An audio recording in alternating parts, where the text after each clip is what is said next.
विनायक राऊतांसह कुटुंबियांविरोधात गुन्हा दाखल, जादूटोणा केल्याचं सून गिरिजा राऊत यांचे आरोप.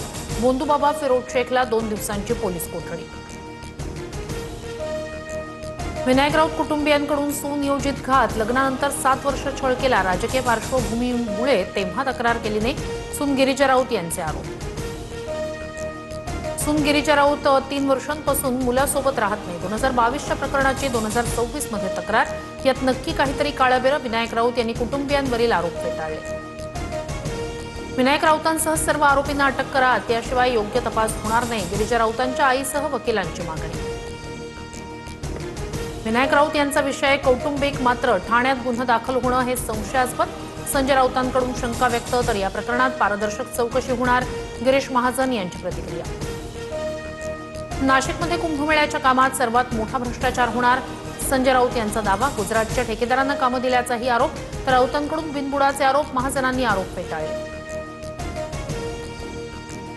अमित शहांनी दिल्लीला बोलावून भाजप जॉईन करायला सांगितलं. एकनाथ खडसे यांचा मोठा गौप्यस्फोट. तर खडसेंचे थेट दिल्लीपर्यंत संबंध, आम्ही किरकोळ लोक, गिरीश महाजन यांचा टोला. शरद पवारांचा फोटो वापरण्यास दादांच्या राष्ट्रवादीच्या जिल्हाध्यक्षाला मंजुरी. माझ्या प्रत्येक बॅनरवर पवारांचा फोटो वापरणार, परवानगीसाठी तटकरेंना पत्र लिहिणार, संजय पवार यांची माहिती. नागपूरमध्ये महारेलतर्फे निर्मित 9 प्रकल्पांचा लोकार्पण सोहळा. मुख्यमंत्री फडणवीसांसह केंद्रीय मंत्री नितीन गडकरी यांच्या हस्ते लोकार्पण. 4 रस्ते, उड्डाणपूल, 4 सबवेसह एका भुयारी प्रकल्पाचा समावेश. संसदेचं पावसाळी अधिवेशन 20 जुलैपासून सुरू होणार. 19 जुलैला सरकारकडून सर्वपक्षीय बैठकीचं आयोजन. कोणत्या मुद्द्यांवर चर्चा घेण्याचा विरोधकांचा आग्रह, यावर चर्चा होणार.